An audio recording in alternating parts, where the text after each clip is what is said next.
Whaatalawhātu telefola Radio Samoa le nei tae au malole soifua manuia o tala o le asfaraile.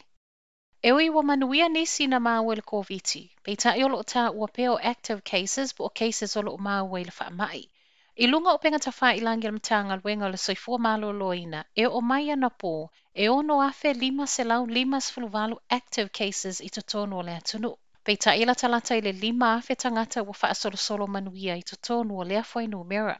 Talo mai ona saula delta ile masino o kuso e tusa ma maunga mtanga luenga. Ua silia maleono afe 5 tangata wa afia ile virusi. Ai mai le so upo mtanga luenga le soifua maloloina e tusa matala le tio ni usila. O maunga o lo o latou whaasalawina e sau mai public health units. Ma o le to'atelo cases o lo ta ua peo active cases o maunga ia mai district health boards a Aukilani.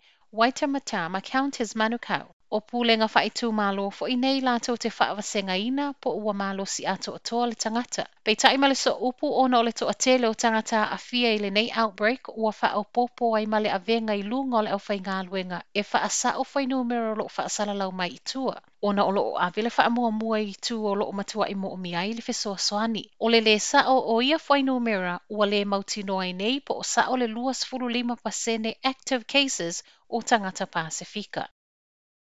Wa Pasia le pili e whaatangai o na suia pepa fanau I le itupa e maitaulia ai. O le Births, Deaths, Marriages and Relationships Registration Bill o le wa Pasia le palemene. Ma o whaatangana nei wa suia ai ma awala sa whaia mua lea ua ave e sea. Ua le o toe mo o miona tu inatu se talosaga I le Family Court e tangata o lo mana na o e sui itupa I pepa fanau.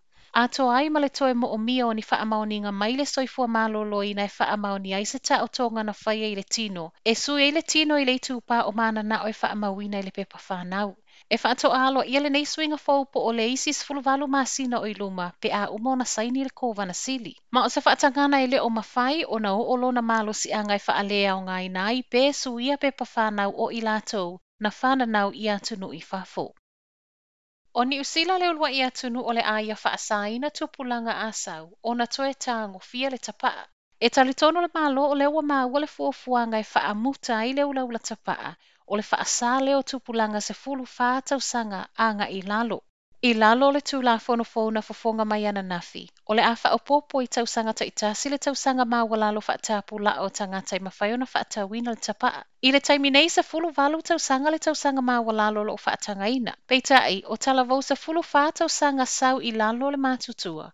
O I latou nei a aloa ia le tulafono o whailo mai o le a le mawhai ona taumawhatapaa mo le olanga atoa. Saunoanga Dr. Aisha Verrill o le Minsta Langolango le soifua maloloina ele o afia I lalo le tulafono le vape ma e talitonu le Minsta o le vape o se au penga tala whea ngai lea e fesoa soani e tuuai le ulaula. O loo tuli pea le sini ia umane le 2.25 ua I lalo mai o le 5% tangata kiwi e tagofia le tapaa.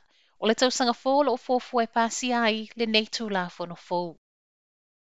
Ua mafai nei ona whai malanga mai I New Zealand tangata nofomau e le I mafai ona o tulafono le immigration in New Zealand. O le whai unga lea le whaamasinonga maualunga ua mauai e le I sao le tau fia o le faagaioi o talosaga o visa o tangata mai Afghanistan ona o le Koviti. Tusa ma le 2.3 se lau talosaga mo nofomau na tau a ao ma faatali se tali le immigration. Ai ele I tāpunia tua oi, ma o talosaga nei ua whailo mai o le a ave iei le whaamuamua. E le ngata I lea ua toe amata ilo ai fo I ma talosaga mo nofomau, mai tangata o loo au mau I whafo atua New Zealand. E se mai le taimi ai ele I tāpunia tua oi a mati o le 2.20. O le a fo I le ato e vai le malo pe a whaafefea le tusa ma le tolu afe o talosaga mo nofomau. Na maua I le mai a tāpunia ai o whewa inga ona o le Koviti. O se whaiunga o whaamautino mai ai le immigration I lunga o tala leiti o New Zealand, na toe tatala I lava ma le avanoa mo talosaga fou o avanoa nofomau mo I latou o lo I whafo atua New Zealand I le aso ana nafi. Tala mo le mulo tae au. E ono mawhai le tuilo na tolu o le Pfizer bo le booster o na tetee atu I le virusi fou le Omicron. O le tala mai le ana nafi le Pfizer, a o le mawhai ai le malosi o tui e lua mua whao ngai nei la latou vai la au, o na tali atu I le siama. Ai mō tangata I le I whaia tuilo na tolu, mai le Pfizer I tu some reported TV tasi o lo iai lava le ava noa e pui a mai ai mai le maiti ngai na po o le oti. Ai ele I sauia report I le Pfizer o lea wau na ia e Amerika mai sia tonu I whafo o lātou tangata e a ngai mo le tuilo na tolu. E o mai le taimi tu faatasi e talavou ele I mawalava se tonu le malo se le Omicron o lo so e na pea, ma o le Pfizer fo I le ulua I kamupaninga o si vai la awa faalawa I tele mai la lātou faasisilanga faatatau I la lātou booster ma le Omicron. O tala na o tae au, manuia le nei aso.